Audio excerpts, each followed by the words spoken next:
and how present you are in every single moment, every single play, not getting one play ahead or thinking one play behind about what just happened.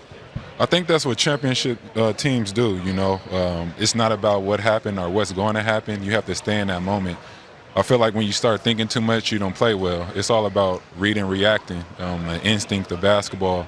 I feel like that's how you get in the zone and how guys just start going on streaks and runs and hitting 10 shots in a row, or your team does. And, you know, like I said, in that play, he missed the ball. I could have got the rebound early and probably got fouled with about 2 seconds left on the clock, but I end up tipping it to half court just so that time could run out, and because I knew they didn't have any timeouts left. I know you have. I was just going to say, if you can back, can we see the trophy while? You throw it up there, man. Nobody wants to see our faces. They want to see. Go ahead. Now go. Right there. No, hey, I was going to say to you, you know, you look at a year ago today. All of us guys who love the NBA and love the way you play were concerned about you. You know, you hadn't played, and boy, what's the injury? How's he doing? And look at 1 year later where you're at. What an amazing change in a year. Can you just talk about that? Man, it's amazing. I kept faith in myself. You know, I had a great support system behind me with family and friends. And I just believed in myself. I didn't listen to anybody. I felt the way I was feeling, and I took my time. And, you know, I didn't want to come back early and then end up re-injuring myself, and then I won't ever be the same player I was going to be. So, you know, I just made a conscious decision of saying, you know, I'm going to make sure I come back healthy. And if I'm not the same player, I know I could be the second or third best player on the team, rather than coming back trying to be the first option early and then coming to be the fifth or sixth best player. So I just thought about that, and that was my mindset. I didn't care about anything else but able to stand in this league for a long time at being either the second or third best player. That was my mindset. If I was never going to be able to, you know, be the same guy I was going to be. Right. Well, Kawhi, you know, you talked about coming back, and you came back with vengeance. And what's amazing to me is just how you've improved over the years. And I remember years ago, Chip England talked about how hard you worked, and it had to pull you out of the gym 2-3 times. Well, I'm just going to say it. When you came in, you didn't have no handle like you got now. Yeah, where did you get that? or a jumper, let's be honest. You've improved a ton, man. Pass and find open people. I mean, your offensive game is complete as any player in the league. And just talk about the work and the time that you put into your game to get to this point right now.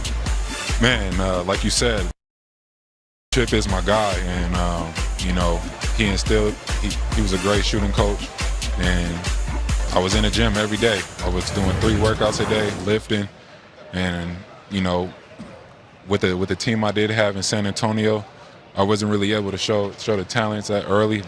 But Popovich is a great coach, and you know, he didn't let me skip any steps. I took every step the right way.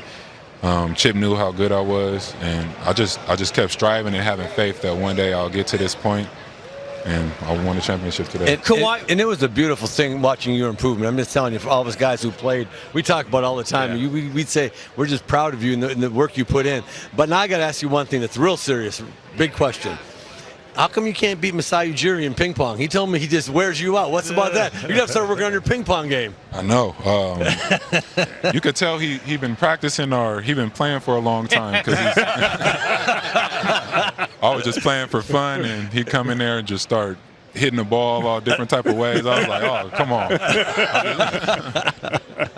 Kawhi, I've got one more. Regardless of what happens in the future, in this year that you spent with this team and in that city, can you describe how tight-knit that relationship for you with both has become in that short of time?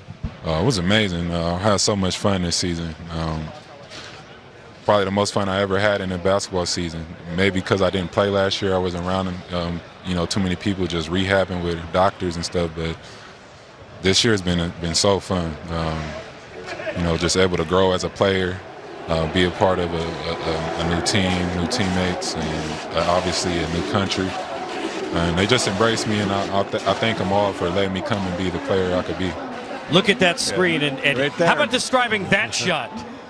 That's what awaits you. Jurassic Park, man. Look at it. And that's not snow either. That's confetti. Finals MVP on 2 different teams. That's not a bad list, Kawhi. Not at all, man. Not a bad list. Fantastic. Congratulations, champion Congrats, once man. again. We've Thank got you. more coming up. Appreciate NBA Finals live coverage presented by YouTube TV.